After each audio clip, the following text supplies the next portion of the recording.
welcome to Glitter Couch. My name is Rimelisa Culliton. We have Brittany Decker behind the camera, and we have May Kaitonen. we have May Kaitonen here with us on Glitter Couch. Hi, welcome. Hi, I'm glad to be here. I love this couch. It's very glittery. Thank you. So, you currently have work over at the Chase Gallery, where I've got to see it in person, and it was great. Like, actually, the first time I saw your artwork was at the Spokane WAM Women Arts Art and Media Show. Yes. Were you always drawn to an interdisciplinary focus? Yeah, I mean, I think like growing up, my interest in art varied. I think like a lot of kids growing up, you try different things and you're excited by materials and you like the idea of exploring. And so, actually, I would say like maybe the interdisciplinary approach or the approach that I take now really developed in college, like many artists. I think having a space in the community and professors who really helped shape and guide my interests towards a certain direction helped. And yeah, so kind of like I did a lot of drawing, I would say more so growing up, but wasn't necessarily interested in taking the painting route. Kind of on a whim, took this weaving class that tormented me, but also like interested me. It was like very much like the epitome of a love-hate relationship where I was like, I hate this process. I hate everything about this, but I also like secretly love it and like love like the monotony of the process and like wrestling with the fibers and getting it to like fit in this like loom structure and making sure I'm setting up everything to like complete this piece that I have vision for. At the same time, wanting to have freedom to let the process kind of dictate what was going to happen. And so anyways, all that to say, I think the interdisciplinary focus like helped me to both develop kind of like techniques around form and skills around that, but then also like pressing into more of the freedom of letting the art really like speak for itself or like let the art lead me, which is very new, I think. So that's all I have to say about that. I do find your weaving very fascinating. When it comes to weaving, a lot of people typically see it as more of a textile creation where it's going to end up being worn as fabric or utilized as home decor, or even to keep you warm, like blankets. But the fact that you use these materials, they aren't going to keep you warm. They aren't going to clothe you very well. What is it about those materials that you're driven towards? Yeah, there's a couple layers to why I was intrigued by paper. I think first, it was like my first diving into like working with material conceptually. So thinking beyond the finished product of like, what does the material itself speak about its identity, or what does it speak about the things that I'm personally interested in or trying to convey? The arts being a visual language, like is like literally is the piece like speaking something that like my words can't. And so anyway, so that's where I started with newspaper. I was thinking about newspaper as like a written language, a story, and the ways that manipulating that material might say something. I also kind of like the ways that like I was kind of pushing against like traditional.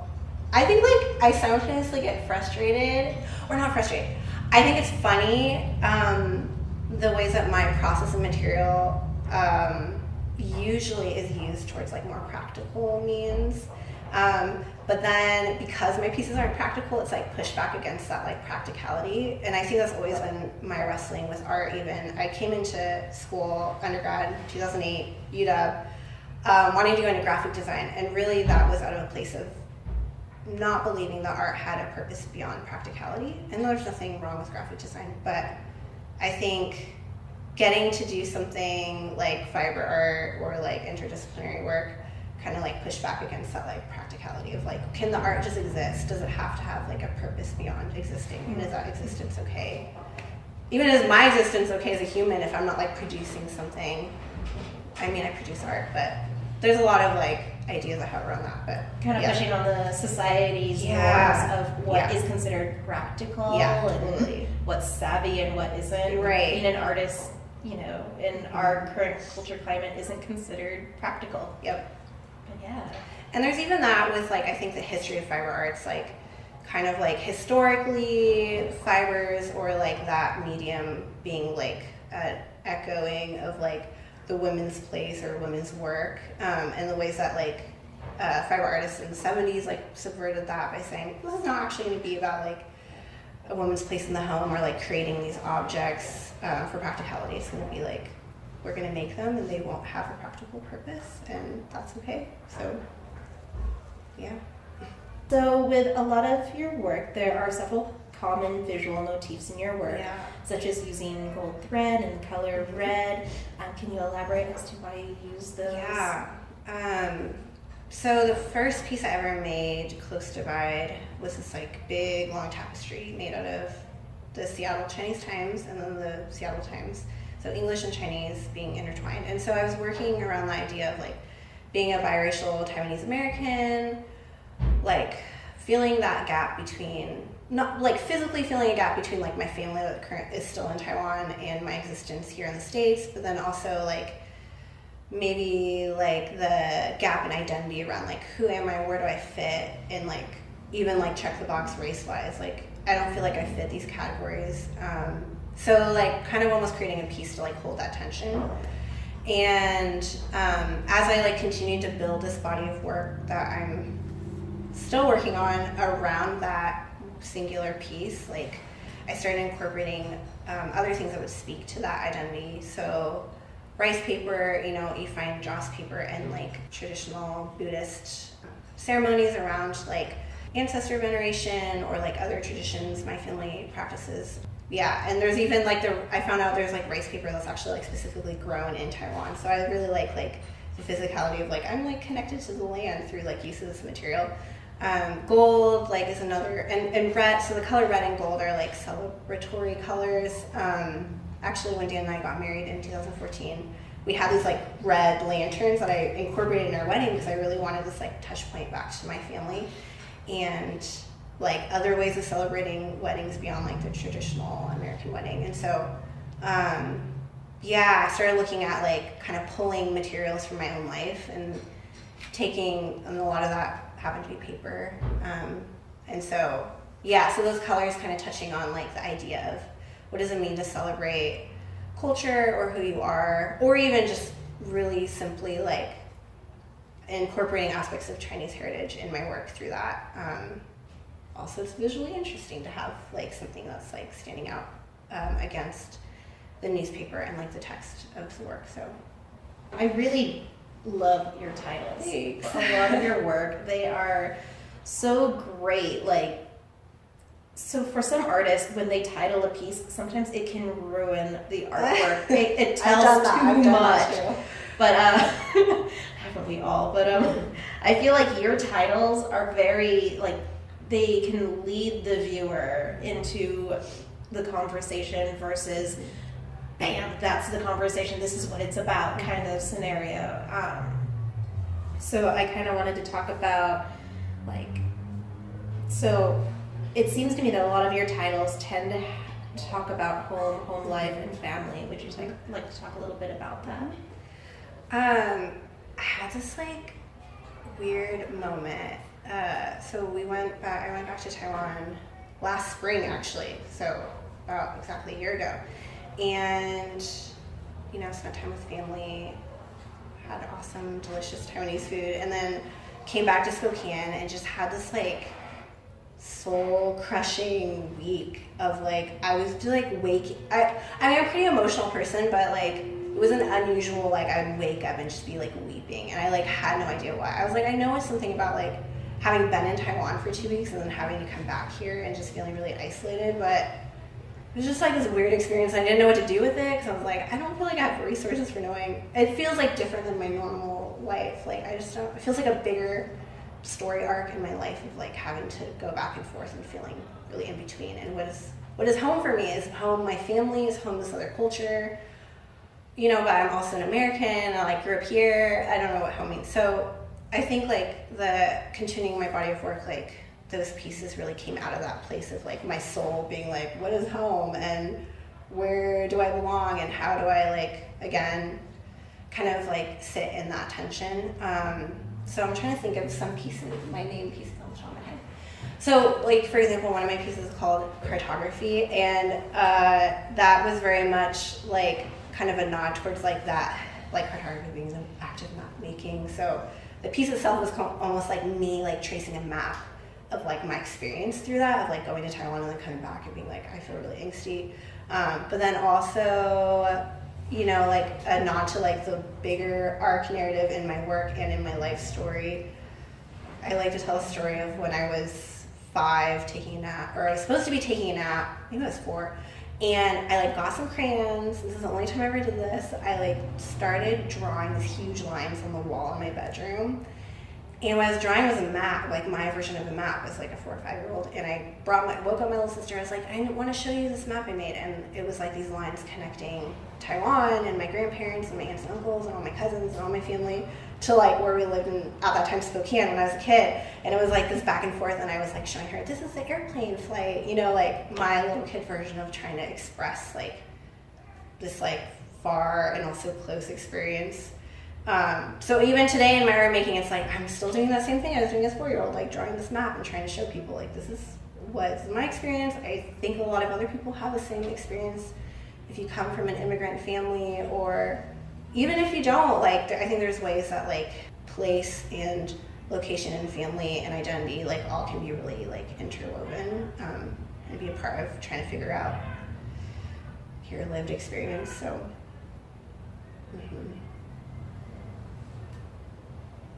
I feel you. Yeah, no, I that's actually a topic that I completely relate with. Welcome back. I'm just kidding. That will be edited out, by the way. Let's leave it in.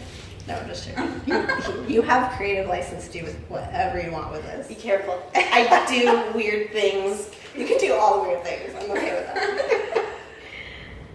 See, let's talk about who are some artists who inspire your work. Yes. I hope I don't butcher his name. Ella Natsu. He's an African artist who creates this huge sculpture. Okay, I'm saying nods so people know. Okay, yeah, these huge like wall tapestry I can't even call them wall tapestry. They're sculptures out of recycled materials like bottle caps and things like that. And I was very intrigued by his process as a student back when I lived in Seattle, and like him creating these like built forms and monuments, both a testament of like process with the people, the community members that helped him build them, but also like the ways that it transformed these like really commonplace materials, or even like trash materials, into something like, I mean, when you see these pieces, they're like gold and glimmering and just like so beautiful.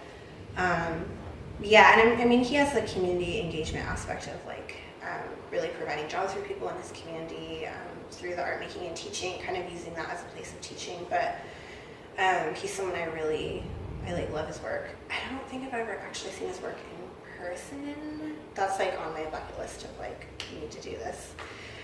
Another person I really like is Tara Donovan. Similar in her process of, well, very different, but like similar in the sense of built forms, using recycled materials like straws and styrofoam cups, and like creating these like, I think we were talking about undulating forms that kind of like both transform the original material, but also transform the space. Like, I think that's kind of my next, kind of been talking about this for a year, but I think my next goal, or like stretching place in my work, is like thinking about transforming the space. And so both those artists do that. But yeah, those are just a couple, I think, contemporary artists that I really admire. And then, you know, I also have like other artists that I like appreciate their work. Maybe they don't feel like they connect as like specifically in terms of like medium, but there's a woman named Bailey Liu, and I also hope I'm saying her name right. She's a professor at UT Austin that I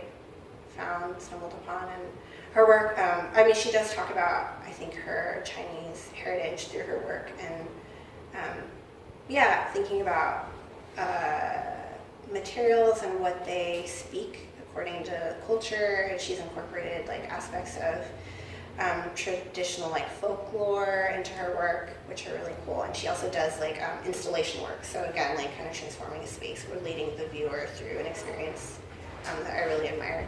So those are a couple. In your artist statement, you talk about strength within fragility. Can you speak on that? Yeah.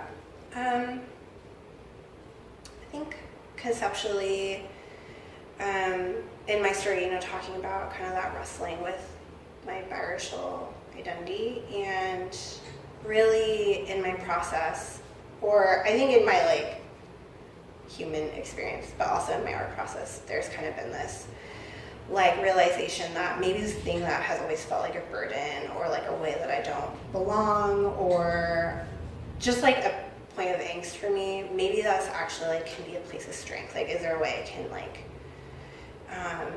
transform that experience for myself and not let it be something that like holds me back or like makes me feel like I wish things were different.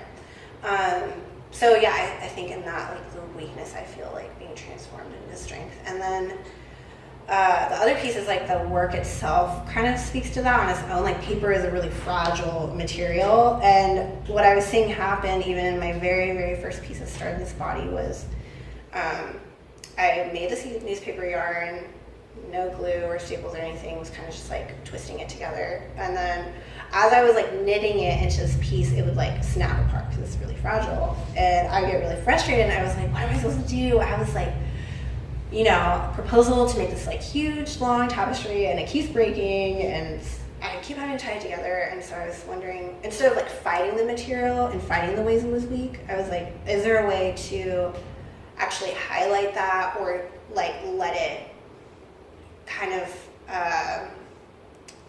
not transcend, maybe transcend that in itself. So basically I started binding it with like gold tinsel, and I was like, these are going to be places that are going kind of like when you break a bone, like in that binding process, those places where they broke were actually going to be like the stronger place in the piece. And thinking about is like a way that can like actually highlight the brokenness instead of trying to hide it, like so, especially I think in fiber work.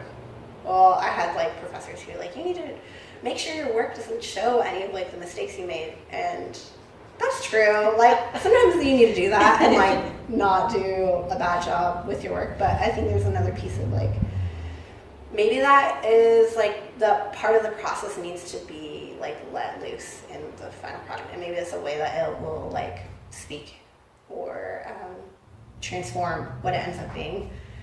So again, it's like wrestling with the material, wrestling with my identity, but both in that of like letting it kind of be what it is and letting there be like the strength within it. And I'm always like kind of shocked when I like look at my stuff. I'm like, if I think about this, like this should not like hang on the wall. It should like disintegrate, and maybe it will eventually in like 100 years. But yes, strength and weakness and all that wrapped together. Well, I mean, you touched on your future goals. Is there any other future plans you have towards your work? Man, Just as an artist. Yeah. Well, I talked about kind of my next move, I think, or the next challenge for me is to think about installation work or transforming a space. I'm really intrigued by that. I have ideas about how to do that. I haven't really like fully jumped into it yet, and so that's kind of where I'm thinking about taking my work next. I've also like tried to, and maybe you've experienced this, like you make this body of work or you're making it and you kind of feel like you're at the point where you're done. You're like, I'm done with this process, I'm done with this material, I just need to do something else. And like I've had in the last 3 years, like 2 years, I've had these like multiple points of just frustration. This is the love-hate part again, where I'm just like, I'm done with paper, I'm done with this process, I need to do something new. I'll go back to drawing, I don't know what I'm gonna do, but this is like annoying me. And the work won't let me. Like, I just, like there's this, like, I don't know, something just like starts happening where you just know it's not done and you have to like keep pressing it. So I feel that with this particular body of work. I almost feel like I'm on the edge of like maybe changing again, but I don't know. And maybe it'll say something else to me. So that's that. And then I have a couple things that I've applied to in the last month that I'm kind of waiting to hear back. So background. So I'm kind of in this holding pattern of kind of waiting to see if I get accepted into shows or like other opportunities, and then like hoping to move forward from that point. I've also considered going back to school. I don't know when that would happen, or yeah, I think the idea of like investing more time in developing my practice is compelling to me, but we'll see what happens. Fingers crossed on those future shows, right? You kind of know this too, yeah. I feel the struggle. Oh my gosh, yeah. Oh, Yeah. Mhm. but you got this. We've got this. We've got this. Welcome to Glitter Couch Pep Talk. Yes, you got this. You all got this. You got this. Well, thank you for letting Glitter Couch interview you, and thank you for letting us into your space. Of course. Thank you for everyone who's watching. This is Glitter Couch. Bye.